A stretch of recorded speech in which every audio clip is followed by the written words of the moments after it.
Giving back to wildlife. It means helping them hold a toehold in this crazy world that can be so hard to stay on this planet, especially for species at risk.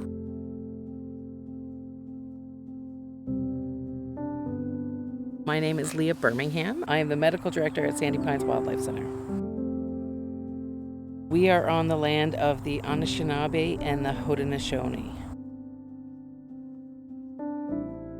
Unlike some of the species we get in, when you're caring for reptiles and amphibians, you're creating an ecosystem, a mini ecosystem that animal's going to live in for the time that it's healing. You really have to make sure that you're able to give them both a warm zone and then a cooler zone where they can be in a cool area when they want to be.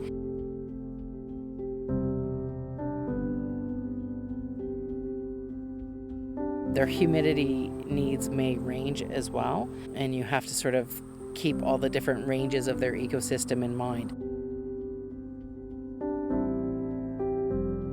Gray Ratsnakes are amongst the gentlest of the wild snakes I've met.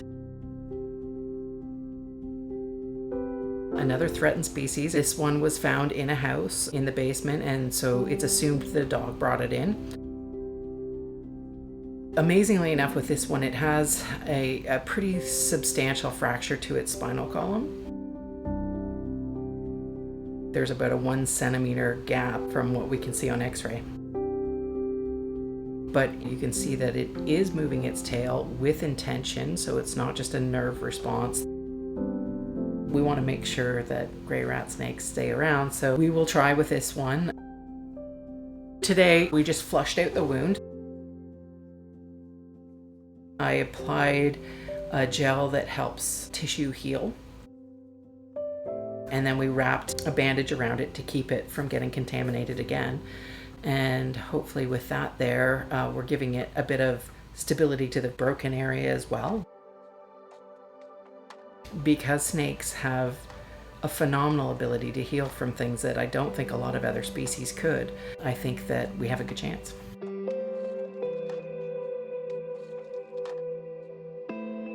I think that people don't realize that they have their own unique personality. These are sentient beings. They feel pain. They feel suffering. They are simply here trying to eke out a life on this planet the way we are, and they deserve every opportunity to do so.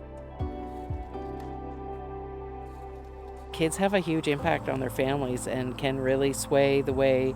It might not feel like it when you are the kid, but you really do have an impact on how your family perceives wildlife. You're well within your capabilities to do a lot of research and find out different areas in which you can impact these animals. And you can change families from being very negative towards wildlife to becoming much more aware. My name is Kenny Ruelland. I'm a passionate conservationist. I'm the founder of Reptile and Amphibian Advocacy, and I am also an independent consultant. We're currently filming from Little Cat Creek Conservation Area, and this land belongs to the indigenous peoples of the Anishinaabe and Haudenosaunee.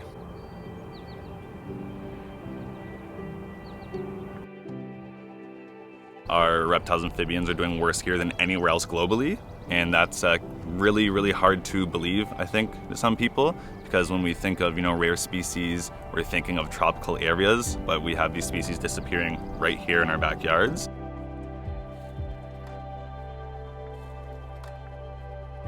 The big stressors that our reptiles and amphibians are facing is development, which is both residential and roads. Then this leads to road mortality, and of course that habitat fragmentation where they can't get back and forth to where they need to go. These unfortunate declines in our biodiversity are directly associated with colonialism.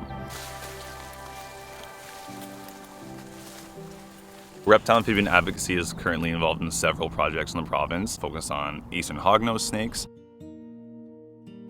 the endangered blue racer, and Eastern Foxsnake.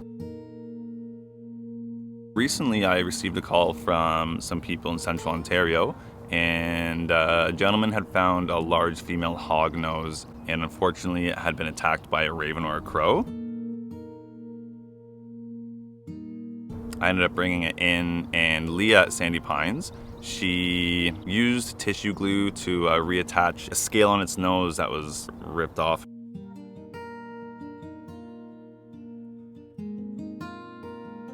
It also had to release some eggs just from the stress because it was gravid, which means pregnant in snake terms. So these eggs were taken and they're being incubated at Sandy Pines now, and fingers crossed they hatch and survive.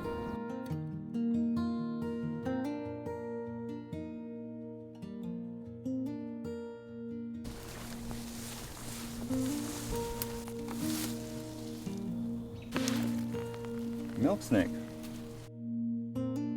So this is the Eastern milk snake, found underneath my board study here at Cat Creek.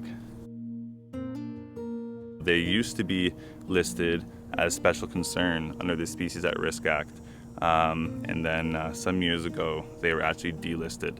So I guess you could say that that's great because that means that they're doing all right in the province. But again, all of our snake species are declining right now, so I don't think we should be saying that any of our species are not at risk.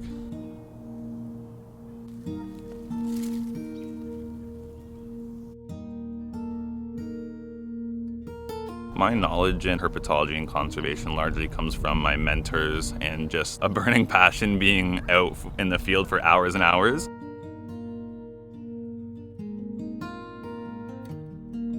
The biggest thing you can do is go out and volunteer with your local organizations.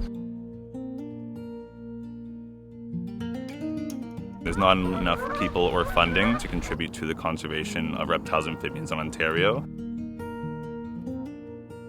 Any help you can give is really, really huge. What motivates me to keep giving back to these species is I love working with them. I've seen some really unfortunate stuff happen to these species, of course.